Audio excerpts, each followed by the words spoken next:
going on, everybody? Welcome back to the Crypt Door podcast. I am Tony. Welcome back. I know it's been a little while, but I'm back at it. Been a little busy lately. It's kind of hard to juggle 9,000 YouTube channels at once, but I'm trying to manage here. Hope everybody's having a great Thursday today. Now, today's episode we're going to talk about here is about, and I'm sure we've all had this experience. Maybe we've had direct experiences where, yes, we know this is what happened. And maybe they were indirect. And maybe after the experience, we were unsure if that's what it was. But we're going to talk about today when the dead try to reach you. It could be a loved one, a friend, it could be anything. I have had people in my life, like my wife, have had experiences with this with relatives after death. My father died in 2021. And every so often, she'll ask me, "Do you ever dream about your dad?" And every time she asks me, I say no, because she has had this experience. She believes this, that they'll try to contact you in dreams as well, and a lot of people do. A lot of people have that belief. I have not dreamt about my dad. Um, Maybe I'm just not in tune to that sort of thing. Maybe I did and I just didn't remember.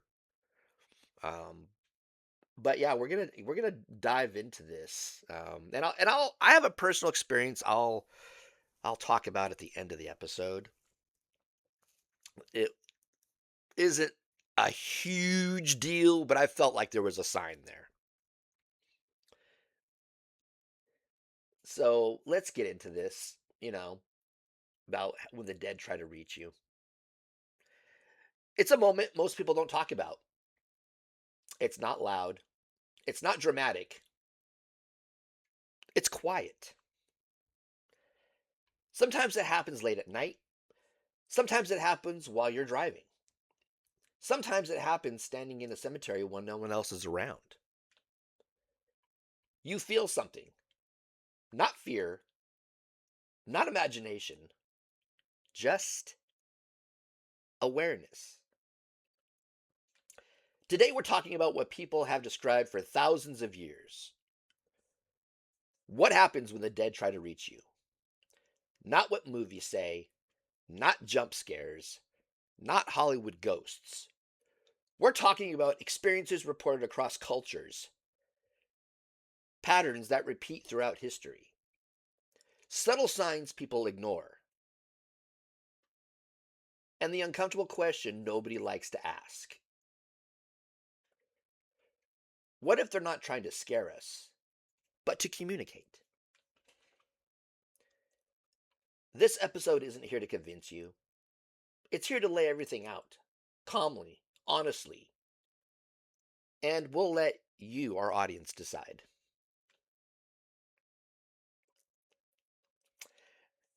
The idea of communication after death.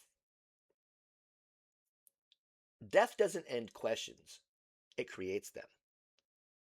Every civilization, without exception, believed the dead could reach the living.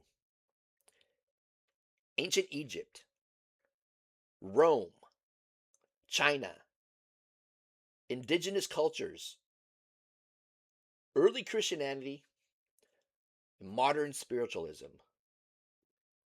That alone matters. When something appears everywhere, across time and geography, it deserves attention. Most cultures believed the dead don't always leave immediately. Consciousness changes form, not existence. Some dead linger intentionally, not because they're trapped, but because something remains unfinished. Now you ask, why would the death reach out? Could be unfinished business, warning, comfort, acknowledgement, correction of truth, or even closure. They very rarely revenge. That's a modern invention.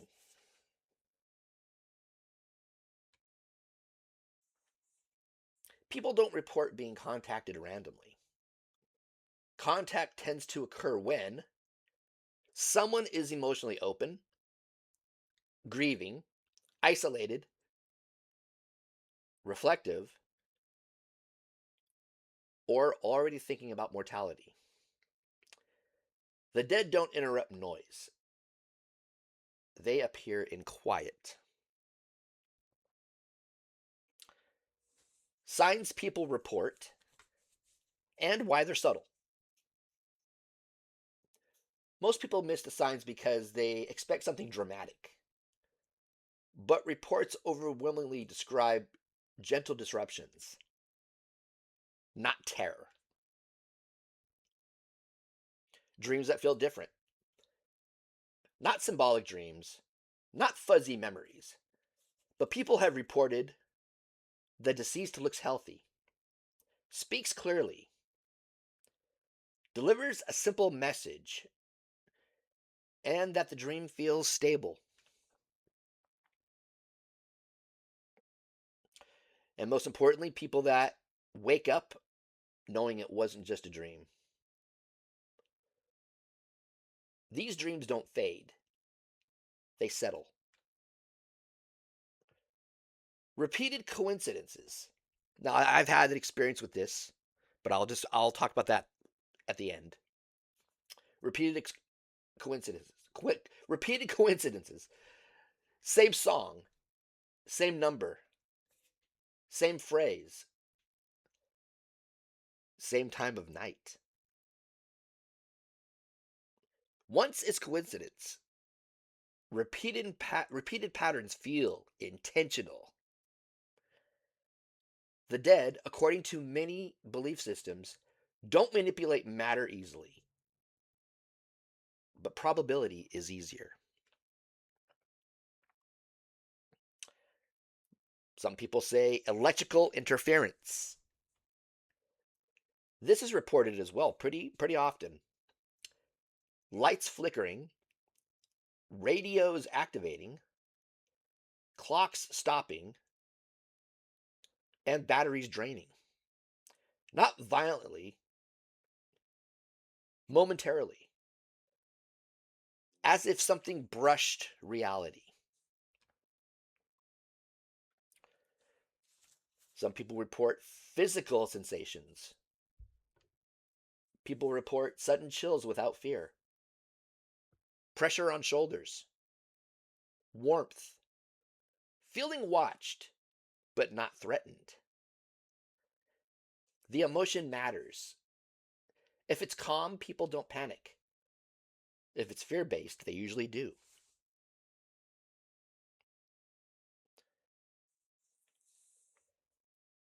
Cemeteries, locations of why places matter.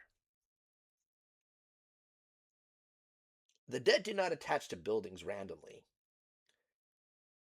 They attach to remains, memory, emotion, and acknowledgement. Cemeteries aren't haunted because they're scary. They're quiet places where attention is given.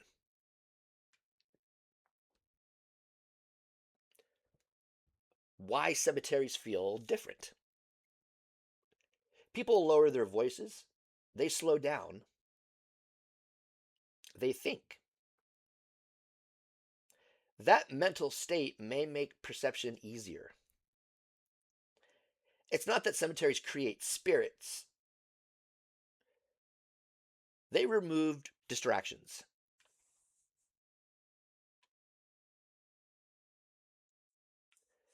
Mausoleums and enclosed spaces. Let's talk about those.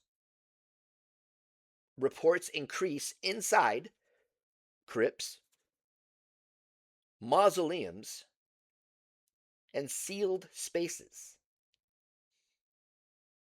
Why? Contained environments amplify awareness. Sound changes. Light behaves differently. And psychologically, you're aware you're surrounded by remains.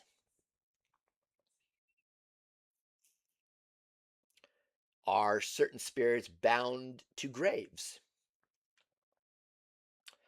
There's people that suggest some are, some aren't. Many move freely but return.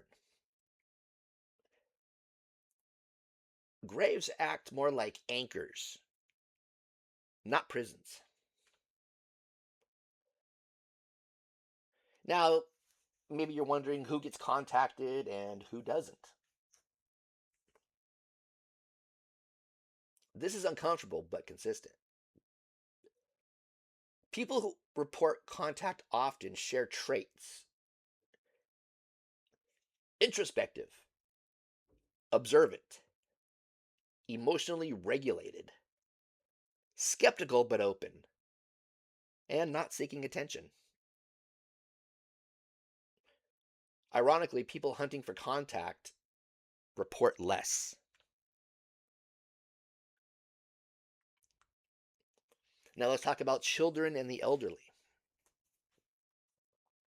Children report seeing things adults don't until they're told not to. The elderly often report seeing deceased loved ones shortly before death. Now, I'm going to tell you that there's been family members in my life who've gotten old, gotten sick, and passed on. And before they've died, they've told and claimed that they've seen their parents, their spouse. You know, I've had that experience before. It's pretty consistent within my family. This isn't framed as fear, it's framed as familiarity. Why some people never experience anything? Maybe this is my category here. Maybe this is why I've never dreamt of my dad. Possible explanations could be perceptual filtering, psychological resistance, emotional noise, or disbelief creating dismissal. Or simply, not everyone is meant to experience it. Could be that.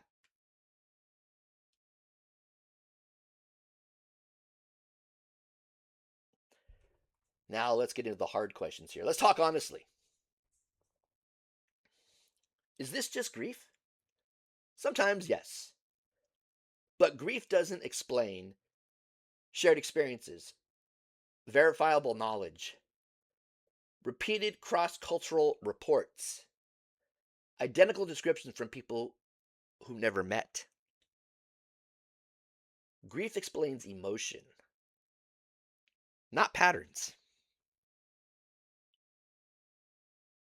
Now, are spirits dangerous? Almost all long term research suggests no. Fear comes from interpretation, not contact. What people fear the most is, in these situations, not being in control, fearing the unknown, and questioning reality.